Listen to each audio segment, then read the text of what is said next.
आज काँग्रेसचे 8 आमदार भारतीय जनता पार्टी जॉईन झाल्या. त्यांची भारतीय जनता पार्टी रितसर process Bharatiya Janata party join जावपाक तो पार्टीच्या ऑफिसात रितसर प्रोसेस पुराय जातलो.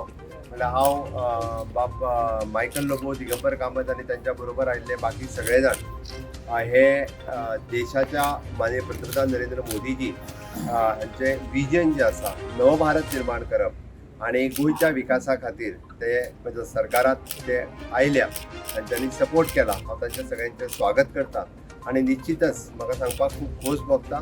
फाटले फावटी आसत किंवा आतांय आसत की आमी परत एकदां म्हणजे भारतीय जनता पार्टी आणि गोंय फुडें व्हरपा खातीर जे देशा बरोबर गोंय बी फुडें व्हरपा खातीर सातत्यान तांचो तेंको हो निश्चितच रित्या गोंयच्या विकासात एक ऐतिहासीक निर्णय ठरतलो.